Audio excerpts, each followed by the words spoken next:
Hello बच्चों, आज हम दूसरा चैप्टर स्टार्ट करेंगे। बहुपद। बहुपद क्या है सबसे पहले ये जान लेते हैं। चर राशि क्या होती है उससे पहले हमें ये पता होना चाहिए जिसका मान हम नहीं जानते हैं। एक्स वाई जेड ये सब क्या होती हैं? चर राशि। अचर क्या होती हैं बेटा? जो संख्याएं होती हैं वो सब क्या होती हैं? अचर होती हैं। अब एक पदी क्या होता है? जिसमें केवल एक पद आता है। और बहुपदी द्विपदी सॉरी जिसमें दो पद आते हैं वो क्या होते हैं? द्विपदी होते हैं। वीडियो को एंड तक देखिए। कॉन्सेप्ट में से ही एक या दो विकल्प पक्का आते हैं इस वाले चैप्टर में से। श्योर 100%। पूरा कॉन्सेप्ट आपको अच्छे से कराया जाएगा, इसलिए वीडियो को बिना स्किप किए पूरा देखिए। अब बहुपद क्या होता है? बहुपद जिसमें चर और अचर मिलकर एक दो या दो से अधिक, एक या एक से अधिक, एक भी हो सकता है, दो या दो से अधिक। क्या? बहु। बहु मतलब बहुत सारे, पद का मतलब पद। तो जिसमें दो या दो से अधिक पद आते हैं उसे बहुपद कहते हैं। लेकिन उसमें कंडीशन होती है कि जो चर राशि होती है उसकी घात पूर्ण संख्या होनी चाहिए। पूर्ण संख्या का मतलब 0 1 2 3 इस तरह से घात होनी चाहिए। अब बहुपद को पहचानेंगे कैसे? क्योंकि कभी कभी विकल्प में ये भी आता है कि निम्न में बहुपद होगा, चार विकल्प दे देगा, या निम्न में बहुपद नहीं होगा। अब बहुपद को पहचानेंगे कैसे? आओ देखते हैं बहुपद को कैसे पहचानते हैं। बहुपद को कैसे पहचानें? बहुपद को पहचानने के लिए चर का घात पूर्ण संख्या, बस चर की घात जो होती है पूर्ण संख्या होती है। 0 1 2 3 4 5 डॉट डॉट कुछ भी हो सकती है।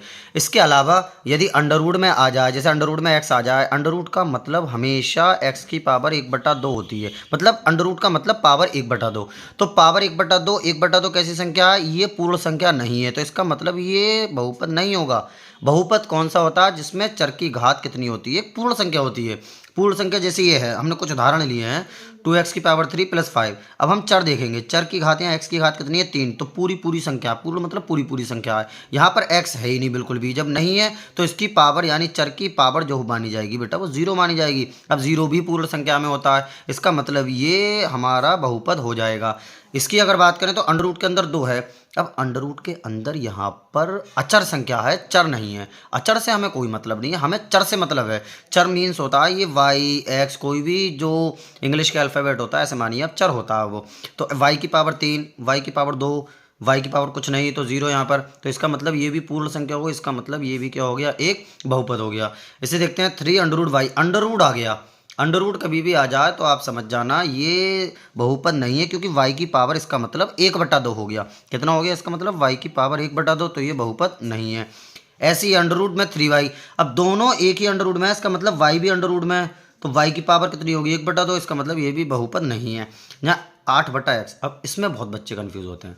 बेटा ये 8/x है, जब x की पावर अभी कुछ नहीं है, कुछ नहीं है तो एक है इसके ऊपर। इसे जब ऊपर लेके जाएंगे तो x की पावर ये माइनस की हो जाएगी। तो इसका मतलब ये बहुपद नहीं होगा, क्योंकि बहुपद वो होता है जिसमें चर की घात कितनी होती है? पूर्ण संख्या होती है। कितनी संख्या होती है? पूर्ण संख्या होती है। ऐसी है 7 + 5/y। y की पावर ऊपर जाके काय की हो जाएगी? माइनस की, यानी ये भी बहुपद नहीं है। अच्छा अब ये बताइए आप, 7x की पावर 3/2 + 5 बहुपद होगा या नहीं होगा? कमेंट्स बॉक्स में से बताइए। चलो अगला कॉन्सेप्ट देखते हैं अब इस चैप्टर का। बहुपद के प्रकार। पहला है रेखिक बहुपद। रेखिक बहुपद क्या होता है? जिसमें चर राशि की घात 1 होती है। मतलब ये x के ऊपर कुछ नहीं है बेटा, 1 है। ये मतलब नहीं कि कितने पदी है, हालांकि ये एक पद ये है, एक पद ये, द्विपदी हो गया। लेकिन जो घात है, घात कितनी है? इसके ऊपर कुछ भी नहीं है तो 1 है। तो इसका मतलब ये रेखिक बहुपद हो गया। जिसमें चर की घात 1 होती है उसे क्या कहा जाता है? रेखिक बहुपद। और द्विघात बहुपद। द्विघात बहुपद जिसमें चर की घात कितनी होती है? 2 होती है। पदी चाहे कितनी ही हो, 2 पदी, 3 पदी, 4 पदी, उससे कोई मतलब नहीं है। उच्चतम घात कितनी होनी चाहिए? 2 होनी चाहिए। त्रिघात में बेटा कितनी होनी चाहिए? घात 3 होनी चाहिए। तो वो क्या हो जाता है? त्रिघाती बहुपद हो जाता है। तो 5x + 3 बराबर 3 एक बहुपद है। इसे जब हमने बराबर 0 कर दिया तो इसके क्या हो गया बेटा?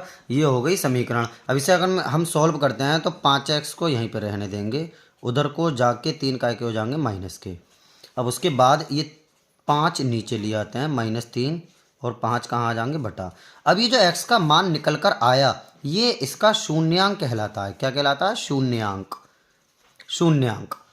अब रेखिक बहुपद में एक शून्यांक होता है, द्विघात बहुपद में 2 शून्यांक होते हैं, त्रिघात बहुपद में 3 शून्यांक होते हैं। अब ये पूछ ले जैसे आपसे, द्विघात बहुपद में शून्यांकों की संख्या होती है, कितनी होती है? 2।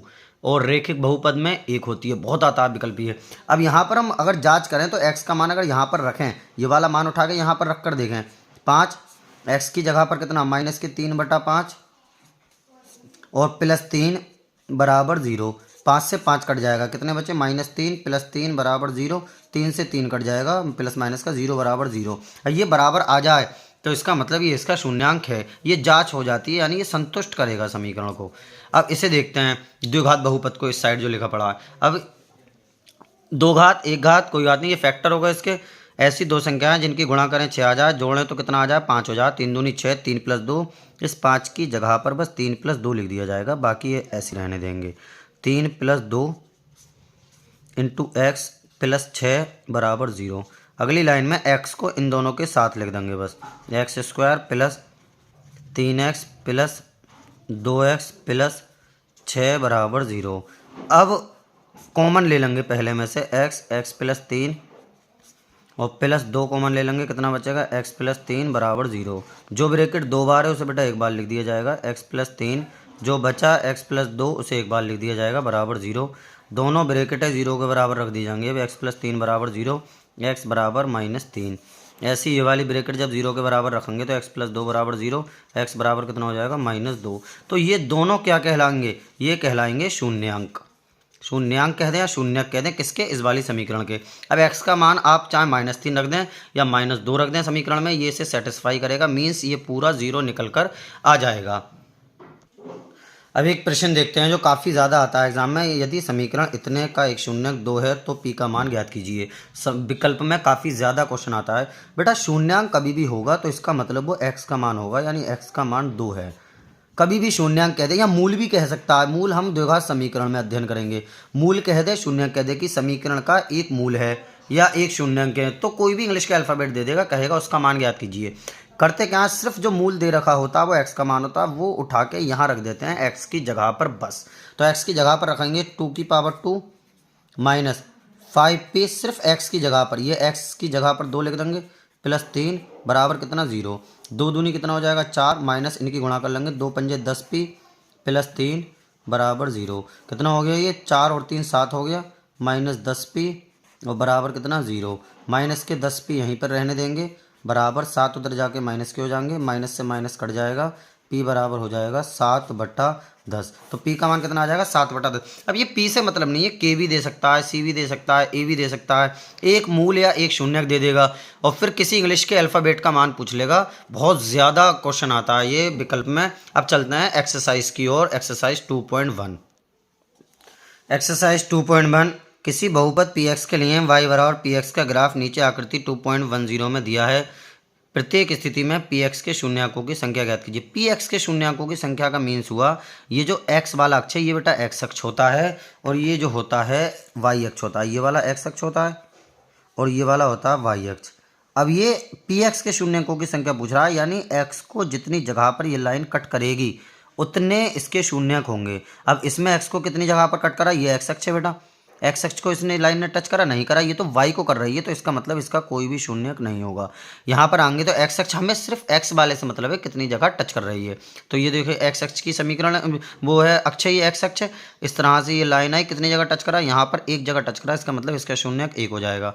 यहाँ पर x को सिर्फ एक ये करा, एक ये करा, एक ये करा, 3 जगह तो 3 हो जाएगा। यहाँ पर 1 2 जगह करा टच तो 2 हो जाएगा। यहाँ पर 1 2 3 4 जगह तो 4 हो जाएगा।